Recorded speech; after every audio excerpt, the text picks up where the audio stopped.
अस्सलाम वालेकुम students, this video is for class 10। जांच अभी जारी जो चैप्टर हम लोग पढ़ रहे थे उसी चैप्टर के ये कंटिन्यू पार्ट है। पहला 3 पार्ट पढ़ चुके हैं, जिसमें हम लोगों ने पढ़ा था कि किस तरह से अपर्णा के साथ धोखाधड़ी होता है और उसके बातों को एक्सेप्ट नहीं किया जाता है और वो किस तरह से उसको अपने बातों में फंसाते हैं और अपने जाल में फंसा लेते हैं। ठीक है, आगे पढ़ते हैं। खन्ना ने सिन्हा को बुलाकर सलाह की और खन्ना सिन्हा साहब को बुलाकर दोनों आपस में राय मशवरा करते हैं।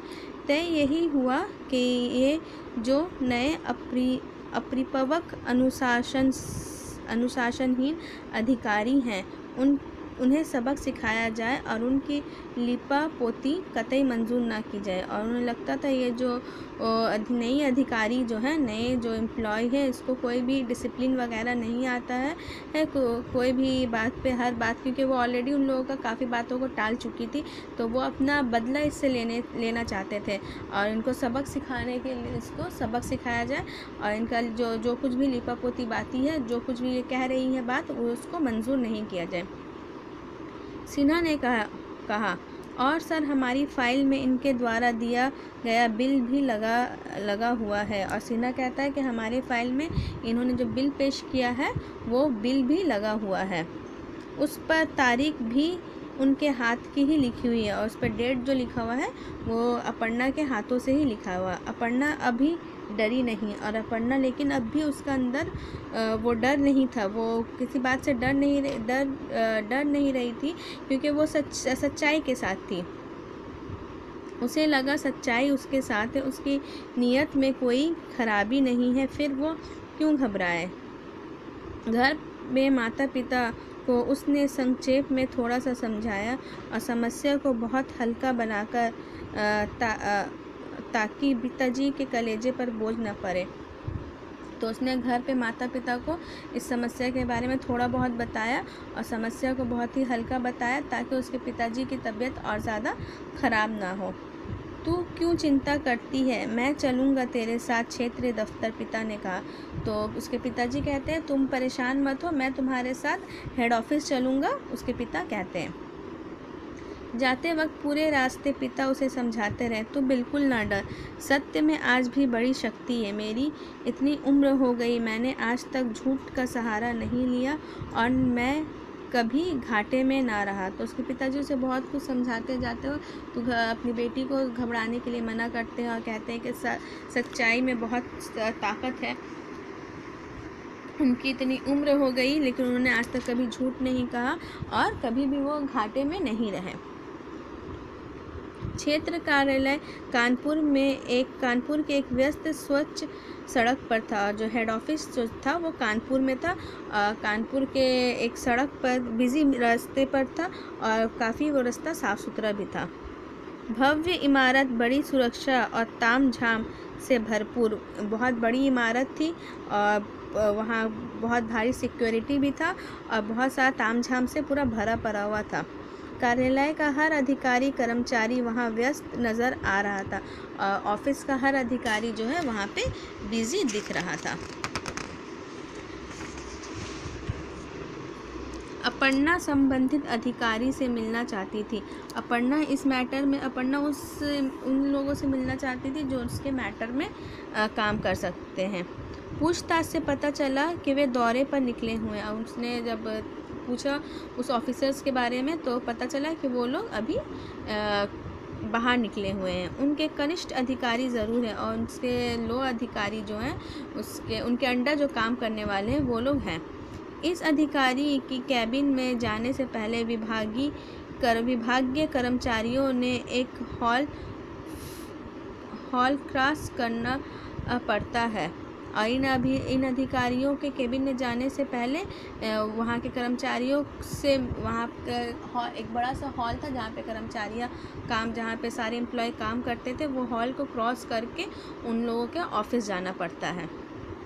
जब अपर्णा अपने पिता को साथ लेकर केबिन में जाने को उद्यत हुई, चपरासी ने रोक कर कहा, एक एक करके जाना, भीड़ क्या करेगी अंदर। तो वो जब अपने पिता के साथ जा रही थी तो चपरासी उसे वहाँ पर रोक देता है कि एक एक करके जाइए, पूरा भीड़ अंदर जमा मत कीजिए।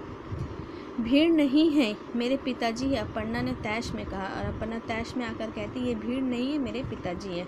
ऑर्डर नहीं है, एक बार में खाली एक जन जाएगा। पिताजी को बाहर ठहरने को कहा। अपर्णा अंदर गई। कनिष्ठ अधिकारी वरिष्ठ अधिकारी की अक्कड़ से बैठा, अपना फ़ोन में और आँख फाइल में लगाया था। तो वहाँ पे जब वो अंदर जाती है तो पिताजी को अपने बाहर ही बैठने के लिए कहती है, और वो अंदर जाती है तो उसका कनिष्ठ जो उसका अंडर जो एम्प्लॉय काम कर रहा था, सब अकड़ से बैठे हुए थे। एक फ़ोन में बात कर रहा था और उसकी आंखें जो है फाइल पर लगी हुई थी। उसने अपर्णा के अंदर आने का कोई नोटिस नहीं लिया, और अपर्णा के अंदर आने को उसने कोई नोटिस नहीं किया, और बड़ी देर तक फ़ोन पर केवल ओ आ ए जैसे स्वर बोलता रहा। थक कर अपर्णा सामने पड़ी कुर्सी पर बैठ गई। फ़ोन रखते ही उसने अपर्णा की ओर इतने रूखे सरसरी ढंग से देखा कि वो अटपटा कर खड़ी हो गई। और जैसे ही उसने फ़ोन रखा तो उसने बहुत ही रूखे स्वर से नज़रों से उसे देखा कि अपर्णा को बहुत ख़राब लगा, और वो हड़बड़ाहट से खड़ी हो गई। और ना चाहते हुए भी उसने अपनी बात उसमें सर कहना शुरू कर दिया। और वो उसे सर भी कहना नहीं चाहती थी, लेकिन फिर भी वो सर कहने लगी। 1-1.5 मिनट से उस अधिकारी ने अपर्णा की बात ध्यान से सुनी, फिर निरपेक्ष भाव से कहा, अब आप क्या चाहती हैं? तो 1-1.5 मिनट तो ही उसने उसकी बात सुनी, और फिर उससे पूछा कि अब आप क्या चाहती हैं?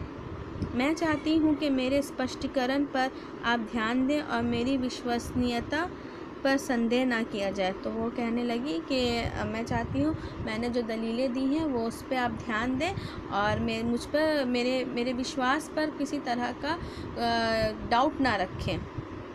स्पष्टीकरण की पुष्टि करना हमारा फ़र्ज़ होगा। शाखा प्रबंधक और उसके सहयोगी की रिपोर्ट पर आपके विरुद्ध जांच की कार्रवाई तो करनी ही पड़ेगी। तो वो कहता है कि आपने जो कुछ भी किया, जो कुछ भी फाइल्स दिया है उसको देखना हमारा फ़र्ज़ है, और लेकिन वहाँ का बैंक मैनेजर और उनके जो सहयोगी हैं उनके ही रिपोर्ट को जांच किया जाएगा, उस पर ही आपकी कार्रवाई तो करनी ही पड़ेगी। यह सरासर अन्याय है। मैंने अभी अर्ज़ किया है कि वे पैसे मैंने एडवांस बिल के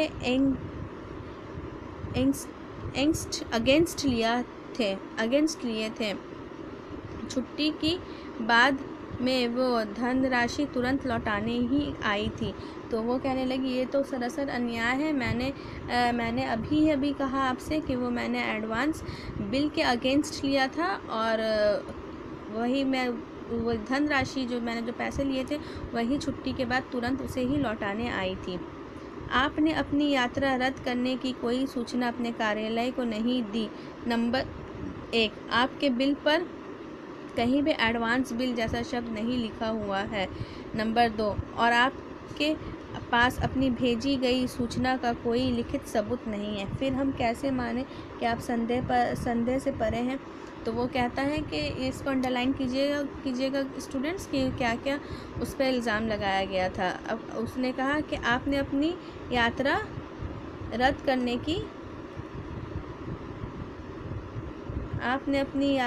करने की सूचना कार्यालय को नहीं दी। ये पहला इल्ज़ाम।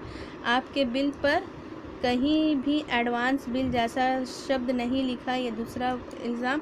और आपके पास अपनी भेजी गई सूचना का कोई लिखित सबूत भी नहीं है। उसने तो फ़ोन पे बताया था, तो लिखित सबूत कहाँ से आता? फिर कहता है वो ऑफिसर कहता है, फिर हम कैसे मान लें कि आप पे किसी प्रकार का शक ना किया जाए? आप अपने विवेक से न्याय करें।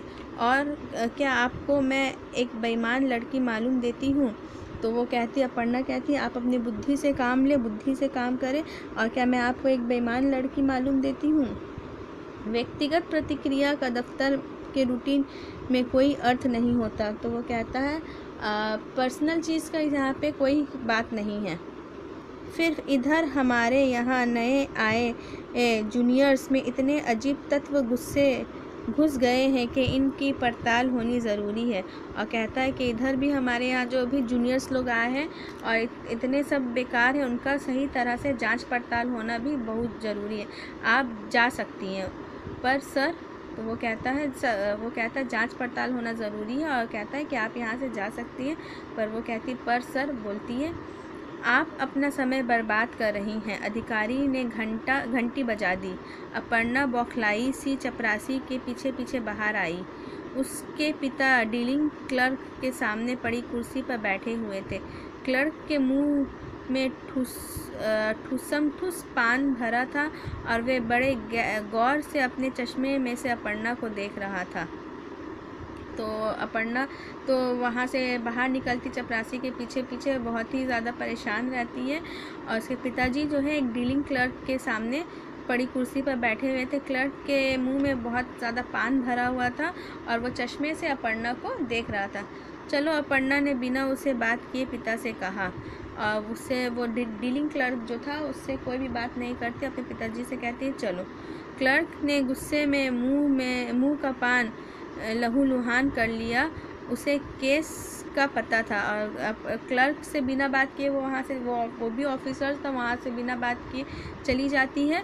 तो उसे बहुत गुस्सा आता है और उसको जबकि अपर्णा के सारे केस के बारे में सारी बातें पता थी।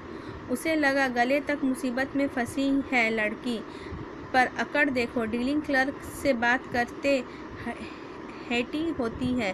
तो उसको लगा कि उसको सारी बातें पता थी, तो उसको पता था ये बहुत बुरी तरह से फंस चुकी है, मुसीबत में है, लेकिन इसके अंदर अकड़ बहुत ज़्यादा है। और वो डीलिंग क्लर्क से बिना बात किए ही वहाँ से वो चली जाती है। दर्जनों केस उसकी मेहरबानी से इसी दफ्तर के अलमारियों में दफन हुए पड़े हैं और उसकी ही डीलिंग क्लर्क जो था उसकी ही मेहरबानी से बहुत सारे केसेस जो है यहाँ के दफ्तर पे रखे हुए हैं। उसने सोचा था लड़की आकर उससे ठीक से मुलाकात करेगी, थ्रू पेपर चैनल अंदर जाएगी और आइंदा इस मनहूस बूढ़े को लेकर उसके सामने न बैठने की समझदारी दिखाएगी। तो उसे लगता था कि लड़की उसे आकर अपर्णा उससे आकर अच्छे से मुलाकात करेगी, थ्रू पेपर चैनल, एक चैनल के थ्रू वो अंदर जाएगी और आइंदा उसका जो बेटा, उसका जो बाबा था, उसका जो बाप था, उसको वो कभी भी लाएगी नहीं और यहाँ पे बैठाएगी नहीं। वो तो मामला दबवा देगा। तो वो मामला ये सब बातें सोच रहा था कि ऐसा होगा तो ये सारे मामलात जो है दबवा देगा। अभी जांच की कार्रवाई का कागज़ दिलचस्प नहीं हुआ था, पर इसको तो मिजाज 7वें आसमान पर अटके हुए हैं। वो सोचता है कि अभी जांच की कार्रवाई का कागज़ जो है उतना ज़्यादा हेवी, उतना ज़्यादा दिलचस्प नहीं हुआ था, डिस्पैच नहीं हुआ था, जो कागज़ जो है वो डिस्पैच नहीं हुआ था कि उसके ऊपर जांच लगाई जाएगी या नहीं लगाई जाएगी।